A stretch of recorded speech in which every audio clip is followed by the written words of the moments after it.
ನಮಸ್ಕಾರ, ಮಮತಾ ಕಿಚನ್ಗೆ ಸ್ವಾಗತ. ಇಂದಿನ recipe left over chapati noodles. ಅದಕ್ಕೆ ಬೇಕಾಗಿರುವ ಸಾಮಗ್ರಿಗಳು: ಚಪಾತಿ ಉಳಿದಿರುತ್ತಲ್ಲ, 1-2 ಎಕ್ಸ್ಟ್ರಾ ಆಗಿರುತ್ತೆ, ಅದನ್ನು ಈ ಟೈಪ್ನ ನಾನು ನೂಡಲ್ಸ್ ಟೈಪು ಕಟ್ ಮಾಡಿಟ್ಕೊಂಡಿದ್ದೀನಿ. ರೋಲ್ ಮಾಡಿಬಿಟ್ಟು ಈ ರೀತಿ ಕಟ್ ಮಾಡಿಟ್ಕೊಂಡಿದ್ದೀನಿ. ಮತ್ತು ಅದಕ್ಕೆ 2 ಈರುಳ್ಳಿ, ಕ್ಯಾಪ್ಸಿಕಮ್ 2, ಟೊಮೆಟೊ 2, ಬೆಳ್ಳುಳ್ಳಿ ಹೆಚ್ಚಿಟ್ಕೊಂಡಿದ್ದೀನಿ, ಕೊತ್ತಂಬರಿ ಸ್ವಲ್ಪ, ಕ್ಯಾರೆಟು, ಉಪ್ಪು, ಖಾರದ ಪುಡಿ, ಧನಿಯಾ ಪುಡಿ, ಗರಂ ಮಸಾಲ, ಜೀರಿಗೆ ಪುಡಿ, ಅರಿಶಿನ ಪುಡಿ ಮತ್ತು ಎಣ್ಣೆ ಬೇಕಾಗುತ್ತೆ. ಈಗ ಸ್ಟವ್ ಹಚ್ಚಿ ಬಾಣಲಿ ಇಟ್ಕೊತಾ ಇದ್ದೀನಿ. ಇದಕ್ಕೆ ತರಕಾರಿ ನಿಮಗೇನೇನು ಬೇಕೋ ಅದನ್ನೆಲ್ಲ ಹಾಕ್ಕೋಬೋದು. ಕ್ಯಾಬೇಜು, ಬೀನ್ಸು ಬೇಕಾಗಿದ್ದೆಲ್ಲ ಹಾಕ್ಕೋಬೋದು. ಸ್ಪ್ರಿಂಗ್ ಆನಿಯನ್ ಟೈಪ್ ಎಲ್ಲ ಹಾಕ್ಬೋದು. ಈಗ ಎಣ್ಣೆ ಹಾಕಿದ್ದೀನಿ, ಎಣ್ಣೆ ಕಾದಿದೆ. ಸ್ವಲ್ಪ ಬೆಳ್ಳುಳ್ಳಿ ಹೆಚ್ಚಿಟ್ಕೊಂಡಿದ್ನಲ್ಲ ಅದು ಹಾಕ್ಕೋತಾ ಇದ್ದೀನಿ. ಅದು ಚೆನ್ನಾಗಿ ಫ್ರೈ ಆಗಲಿ. ಫ್ರೈ ಆದಮೇಲೆ ಈಗ ಈರುಳ್ಳಿ ಹಾಕ್ಕೊಳ್ತಾ ಇದ್ದೀನಿ. ಅದನ್ನು ಚೆನ್ನಾಗಿ ಫ್ರೈ ಆಗಬೇಕು. ತುಂಬ ಏನು ಫ್ರೈ ಆಗೋದು ಬೇಡ, ಕ್ರಂಚಿಯಾಗಿ ಸಿಕ್ಕರೂ ಚೆನ್ನಾಗಿರುತ್ತೆ. ಎಲ್ಲ ವೆಜಿಟೇಬಲು ಅಷ್ಟೇ, ಜಾಸ್ತಿ ಫ್ರೈ ಮಾಡೋದು ಬೇಡ. ಇದು ಸ್ವಲ್ಪ ಆಫ್ ಬಾಯ್ಲ್ ಟೈಪ್ ಆದರೂ ಸಾಕು.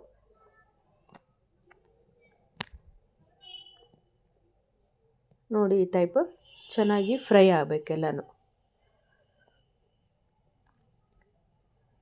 ಒಂದು 2 ಮಿನಿಟ್ಸ್ ಅಷ್ಟೇ ಈ ಥರ ಕೈ ಬಿಡ್ದಂಗೆ ಅದನ್ನು ಫ್ರೈ ಮಾಡ್ಕೋಬೇಕು. ಈಗ ಕ್ಯಾರೆಟ್ ಹಾಕ್ಕೋತಾ ಇದ್ದೀನಿ. ಅದು ಅಷ್ಟೇ ಒಂದು 2 ಮಿನಿಟ್ಸ್ ಅಷ್ಟೇ ಫ್ರೈ ಮಾಡ್ಕೋಬೇಕು. ಆಫ್ ಬಾಯ್ಲ್ ಟೈಪ್ ಆಗಬೇಕು ಅದಷ್ಟೇ.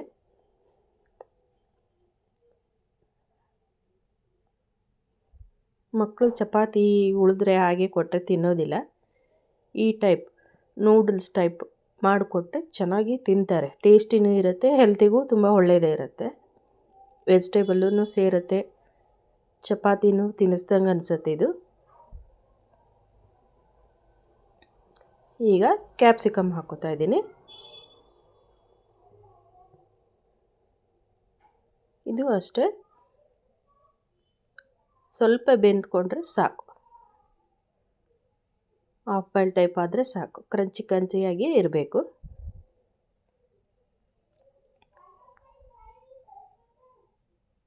ಇಲ್ಲಿ ನಾನು ಯಾವುದೇ ಥರ ಸಾಸ್ಗಳು ಬಳಸ್ತಿಲ್ಲ, ಹಾಗೆ ಮಾಡ್ತಿದ್ದೀನಿ. ಈಗ ಸ್ವಲ್ಪ ತರಕಾರಿ ಬೇಯೋದಕ್ಕೋಸ್ಕರ ಒಂದು ಸ್ವಲ್ಪ ಸಾಲ್ಟ್ ಹಾಕ್ಕೊಳ್ತಾ ಇದ್ದೀನಿ.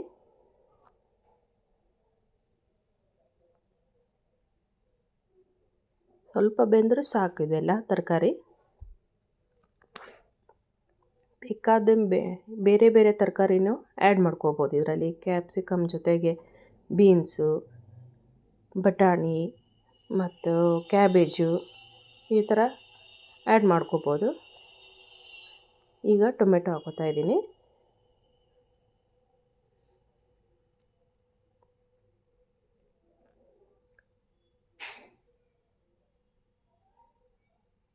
ನೋಡಿ, ಟೊಮೆಟೊನೂ ಅಷ್ಟೇ ಜಾಸ್ತಿ ಬೇಯೋದು ಬೇಡ. ಸಾಸ್ಗಳು ಬಳಸ್ದಲೇ ಈ ರೀತಿ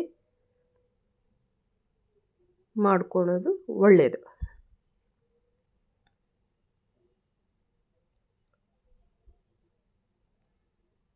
ನೋಡಿ, ಚೆನ್ನಾಗಿ ಬೆಂದಿದೆ, ಕಲರ್ಫುಲ್ಲಾಗಿ ಕಾಣಿಸ್ತಾ ಇದೆ ಎಲ್ಲ.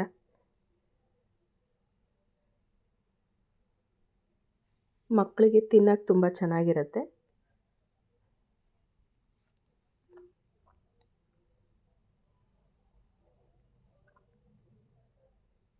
ಈ ಥರ ಸ್ವಲ್ಪ ಬೇಯಿಸ್ಕೋಬೇಕು. ಎಲ್ಲ ತರಕಾರಿನೂ ಸ್ವಲ್ಪ ಬೇಯಿಸ್ಕೋಬೇಕಷ್ಟೆ, ಜಾಸ್ತಿ ಇದು ಮಾಡೋದು ಬೇಡ, ಬೇಯಿಸೋದು ಬೇಡ.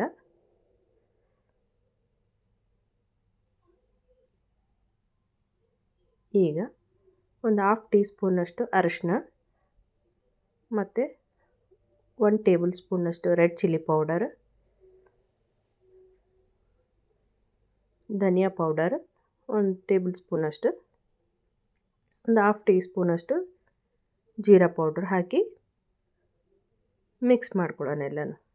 ಸ್ವಲ್ಪ ಸಾಲ್ಟ್ ಹಾಕ್ಕೊಳ್ಳೋಣ. ಆಗಲೇ ಸ್ವಲ್ಪ ಹಾಕಿದ್ದೆ, ಈಗ ರುಚಿಗೆ ಅನುಗುಣವಾಗಿ ಸಾಲ್ಟ್ ಹಾಕ್ಕೊಳ್ಳೋಣಂತೆ. ಎಲ್ಲನೂ ತರಕಾರಿ ಜೊತೆಗೆ ಮಿಕ್ಸಪ್ ಆಗಬೇಕು ಚೆನ್ನಾಗಿ.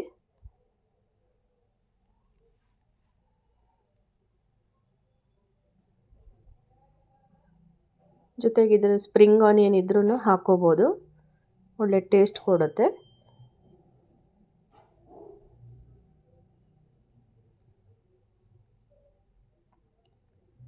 ಈ ಥರ ಚೆನ್ನಾಗಿ ಮಿಕ್ಸ್ ಆಗಬೇಕು ಎಲ್ಲ ಮಸಾಲೆನೂ.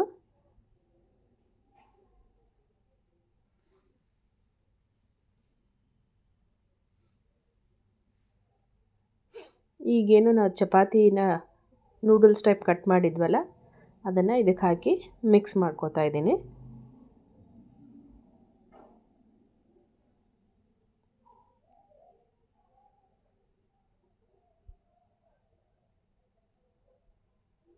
ಚೆನ್ನಾಗಿ ಮಿಕ್ಸಪ್ ಆಗಬೇಕು ಮಸಾಲೆ ಮತ್ತು ಇದು ಚಪಾತಿದು ಕಟ್ ಮಾಡಿ ಇಟ್ಕೊಂಡಿದ್ದೀವಲ್ಲ ನೂಡಲ್ಸ್ ಟೈಪು, ಅದೆಲ್ಲ ಮಸಾಲೆ ಜೊತೆಗೆ ಚೆನ್ನಾಗಿ ಈ ಟೈಪು ಮಿಕ್ಸಪ್ ಆಗಬೇಕು.